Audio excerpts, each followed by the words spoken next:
Butler. Jimmy Butler. Jimmy Butler has been traded. Of course, we had big news already that we've been talking about with Luka going to the Lakers, AD going to the Mavs. Now we got I almost said Jimmy Horn Jr. Jimmy Butler going to the Warriors to join Steph Curry and Draymond Green.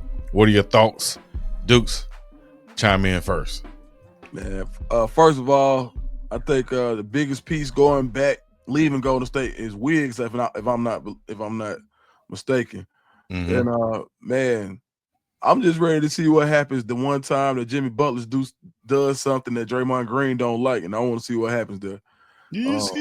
We know this ain't got nothing to do with basketball. This has got everything with me wanting to be entertained. I always been wanting somebody that had same type of attitude as Draymond on that team and see what happens. Mm-hmm. Like after the Jordan Poole situation, I just ain't like that. I mean, I know Poole, it probably wrecking nerves or whatever, but I was like, man, Draymond, you had to do that. Then he just went on a whole spree of just going off on folks the whole year. I mean, he choked out Buddy from he choked out, but what's my Gobert? Gobert and Nurkic. Did he fight Nurkic too? Yeah, was it Nurkic? Nurkic came and said, "Man, that brother needs help." Hey, man, hey, from that point, I said he felt that. So I'm really interested to see the dynamic of Jimmy Butler and Draymond Green. Now let's get back on the court. He provides something that you haven't seen in Golden State in a long time. Was a two-way player on the perimeter. So for everything that Steph Curry, he allows Steph Curry to just play the passing lanes and not as much on-ball defense, which when you look at his armor is probably the biggest chink of anything. Not to say he was one guy who improved his defense to a level where he was serviceable.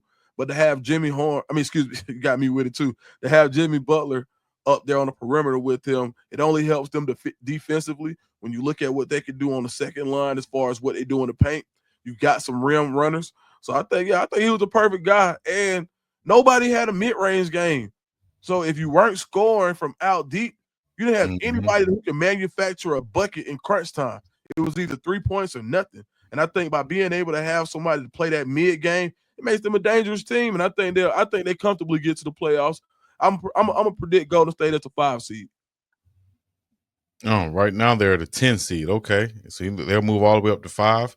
Look like the Lakers could be. I guess you'll be predicting the Lakers to be dropping out of that 5th spot and moving down.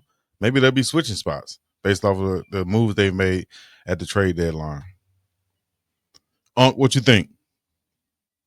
Wow, I was kind of a little shocked at that last statement from Dukes. Moving up from 10 to 5, that's a big swing. I'm still pondering that, reflecting on him having just said it. So let me go back to your original question. I think this trade is a trade where there were no losers. I think Golden State gets better, and I think Miami gets better. It's easy for Miami to get better because they just had to get rid of the quote unquote cancer. They had to get rid of the distraction. And in getting rid of the distraction, what they are bringing in and what some of the other teams, like even Utah, is getting with Schroeder there, I think everybody got better. Did they get better enough that they're going to make noise and deep playoff runs? And again, I'm talking about this Golden State Heat trade. I don't think so. I mean, I hear you. I hear you, Dukes, with 10 to 5. I could see them going from 10 to 7, 10 to 8, getting in that play in. But I don't know the kind of impact that regular season Jimmy is going to get adjusted to running with them versus playoff Jimmy. But I am in agreement with you that I can't wait to see the first time him and Draymond have some kind of interaction during a timeout or a practice. Because in my opinion, Draymond is a bully. He only do it to people he can do it to. And Jimmy Butler ain't the one. Yeah. He ain't Jim. You looking in the mirror, you look at Jimmy Butler. So try it if you want to with Jimmy Bucket. And both of y'all gonna be choking each other. And I'm gonna put my money on Jimmy. To the degree, Draymond probably gonna go pick him up from the airport. Like Draymond finna roll out the welcome, but he don't want that. Yeah, he don't want that at all. And then I don't want none of those problems. Steph don't want it either. So he already done talked to him about like, hey, look here, dog. Like, yeah, when he get here, don't be trying that mess you pull up with all the other new players.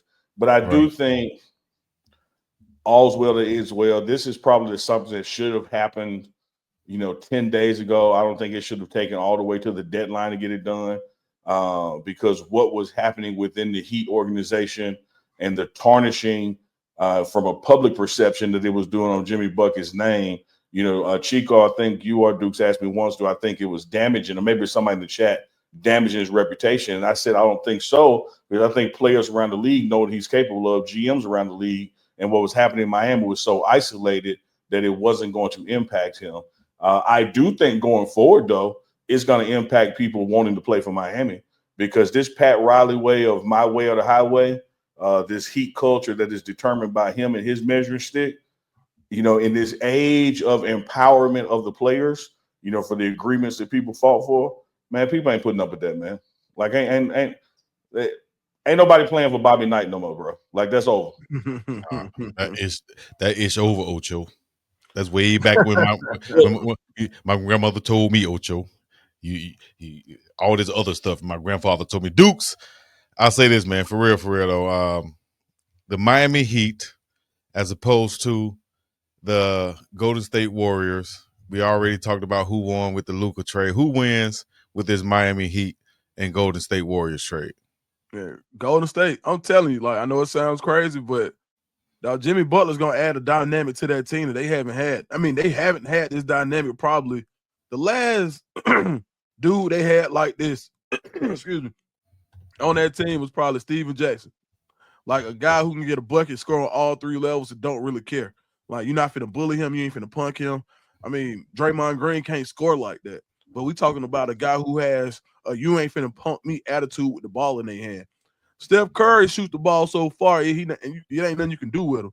Klay Thompson still shot the ball far away. Yeah, we talking about a guy who's gonna get you, a guy who will still post you up today. Come here, little dude. Mm-hmm. Come get these. Okay, for sure. Pause. So when you think about Golden State, where they are, like, even though they're 10th, they in a three-way tie for 10th, which is also 8th. So really, for them to go to, they only 4.5 games out of 5th place. So when you hear 10th, automatically by the ear, you think, oh man, they're gonna make up 5 spots. Yeah, they gotta make up number 3. And when you look at who's in front of them, they like, so 8, 9, and 10, all one game above 500. The 5th seed is what, 9 games over 500. So that means that 4 losses in the win column, or in the loss, 4 losses in the loss column. Shoot, they right in the thin of it. So, and I just seen my Hawks, they proved it. They just went on, they just lost 9 of their last 10. So, of course, I know it can happen. Let me see. Yeah, there you go. Lakers 29 and 19. That's the Lakers spot at number 5. Warriors at 10, 25, and 24. They could definitely make that up, like you were saying. Chico, I want an inside joke. I want an inside joke that's gonna be an outside joke. I want the extraordinary producer that you are.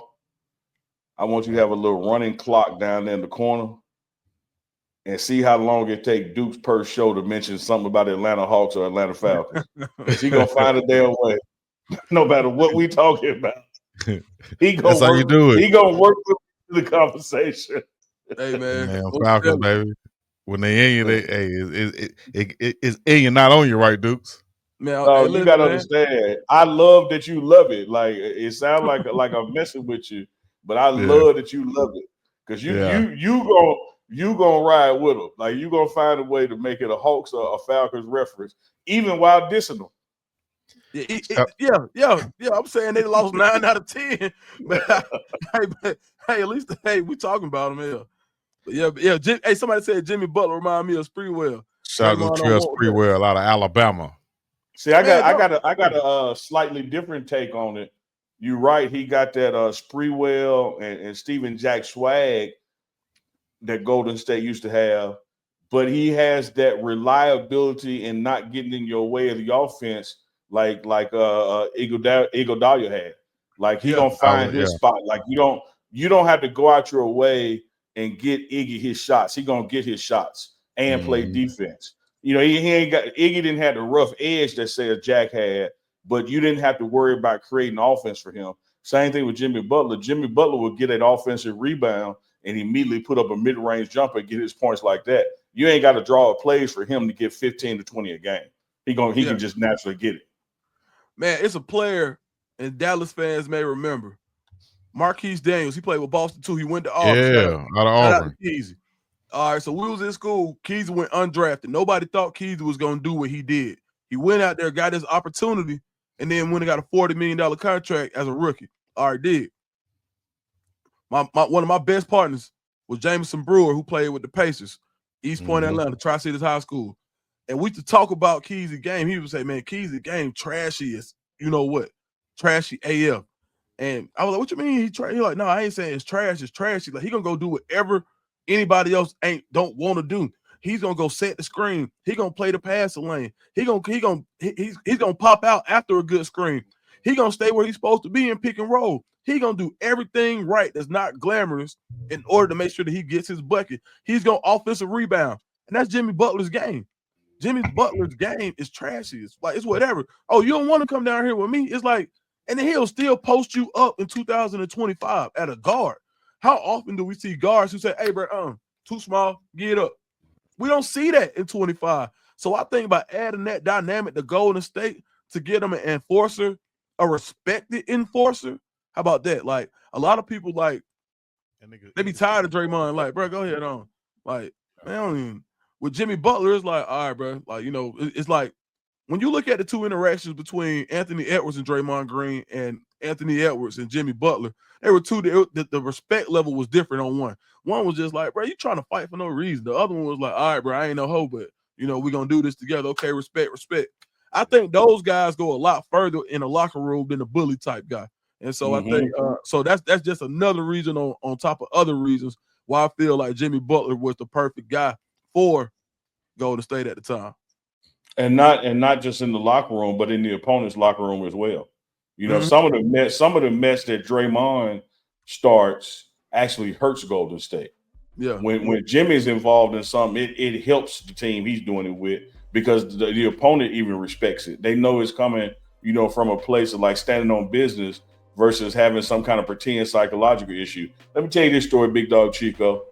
When I'm in downtown Jackson, I'm sitting out there by the park, chilling, watching the sunset. You know how it is in urban environments, homeless population.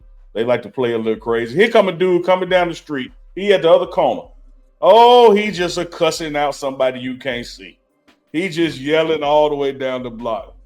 I set that thing next to me. When he got to me, how you doing tonight? He got about 50 feet past me. He went back to cussing out somebody you can't see. Man, these folks ain't crazy, man. Right. Draymond ain't crazy. Hey. Draymond do it to who he know he can do it to, and he ain't finna do that to Jimmy Butler.